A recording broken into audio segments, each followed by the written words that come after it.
കൊച്ചി ഇടപ്പള്ളി കുന്നുംപുറത്ത് കാറിന് മുകളിലേക്ക് container lorry മറിഞ്ഞ അപകടം. നിർമ്മാണത്തിലിരിക്കുന്ന പില്ലറിൽ തട്ടിയാണ് ലോറി കാറിന് മുകളിലേക്ക് മറിഞ്ഞത്. അപകടത്തിൽ ആർക്കും പരിക്കില്ല. സൈഫുനീസ അലിയാർ ചേരുന്ന വിവരങ്ങളുമായി.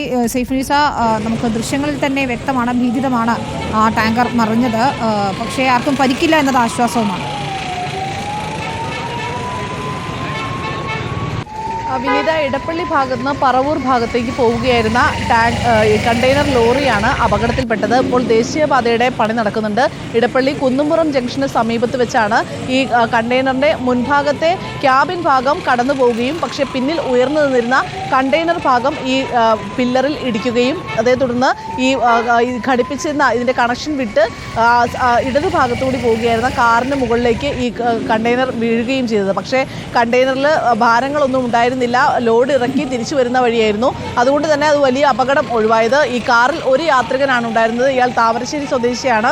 ആസ്റ്ററിലുള്ള ബന്ധുവിനെ കാണുവാനായി എത്തിയതായിരുന്നു. പക്ഷേ ഇദ്ദേഹത്തിന് പരിക്കുകളൊന്നും സംഭവിച്ചിട്ടില്ല. കണ്ടെയ്നർ പിന്നീട് ഈ ദേശീയപാതയുടെ നിർമ്മാണം നടക്കുന്നത് കൊണ്ട് ഈ നിർമ്മാണ സ്ഥലത്ത് തന്നെ ക്രെയിൻ ഉണ്ടായിരുന്നു. ഈ ക്രെയിൻ എത്തിച്ച് ഈ കണ്ടെയ്നർ നീക്കി ഗതാഗതം പൂർവ്വസ്ഥിതിയിലാക്കി. പക്ഷേ ഒരു 3/4 മണിക്കൂറോളം ഈ ഭാഗത്ത് ഗതാഗതം തടസ്സപ്പെടുകയും ചെയ്തു. ശരി, സൈഫുനീസ അലിയാറാണ് വിശദമായ വിവരങ്ങൾ.